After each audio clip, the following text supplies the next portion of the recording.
Greetings once again, Orphanites, and welcome back to our filmmaking vlog here at the orphanmovie.com. I want to apologize for us not getting a vlog up last week. We really have intended to do these every week, but the one week I got sick, and then last week some things came up we weren't expecting. As of last Friday, I'd worked 12 days in a row, so I wasn't exactly feeling the energy to do another one, and I didn't want to be basically just phoning it in. Then also we had thought maybe by Wednesday I'd get a little bit of rest and could possibly do on Wednesday. We'd still be able to get it up on Thursday morning, but as it turned out, we had a massive amount of rain Wednesday, and then Thursday found out that the rain had been so bad that we ended up having water get into a couple of our bedrooms. And then Friday and Saturday, Jacob and I spent the day removing about half the carpet out of one bedroom, about a fourth of the carpet of another bedroom, and so the vlog just wasn't real high priority.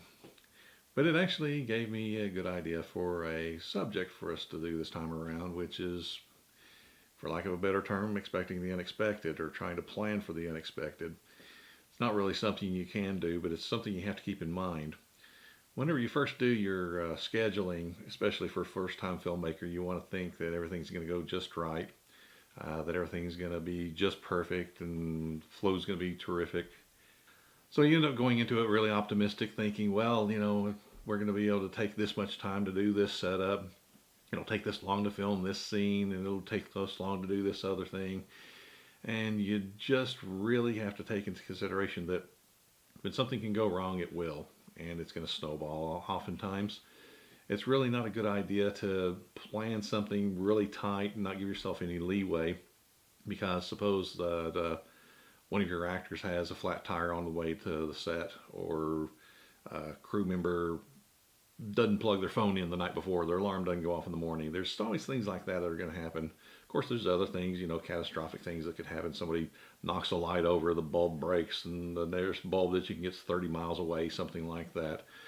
But you have to plan for that kind of thing, and it's not really something, like I said, that you can plan specifically for, but what would be a good idea is probably to allow yourself some extra time. When you're on the low-end budget of filmmaking, you actually have a little bit of luxury with time. I mean, time is money, but you don't have as much money tied up, and money's a lot more of a tight commodity than your time is. So whenever you do your schedule, you might want to allow yourself a little bit of fudge factor for each day shooting. 1 hour, 2 hours, whatever you decide on. That way, if something comes up, you got a little bit of extra time that you can take care of those things in. And if everything goes right, then you got a little extra time to try something else. Let's go set up that shot and try that again. I wasn't real happy with it, or something like that. But on the subject of things going wrong, I got something for you to watch. It's called Lost in La Mancha. It's a documentary about the making of Terry Gilliam's film, The Man Who Shot Don Quixote. The film isn't actually made. There was only part of it made. And the reason is there was an enormous series of disasters that befell the film, essentially. Gilliam had his cast, he had his crew, he had his sets, he had his budget, he had everything in place. And as soon as they started the production, everything went to crap. I don't remember all the specifics, but on like the second day of filming, or second week maybe, they had a huge flash flood that completely wiped out and changed the look of the location where they were shooting. It made all of the shooting that they had done in that place completely irrelevant, because it didn't look anything like it had when they shot. The star of the film ended up getting a herniated disc, couldn't ride a horse anymore. But there's a variety of other things like that went wrong. It's a really good look at movie making when it goes wrong. And so it's really something you ought to check out. I haven't seen it in a long time. Maybe I should watch it again in light of the last week or so. That's about all I have for you this time around.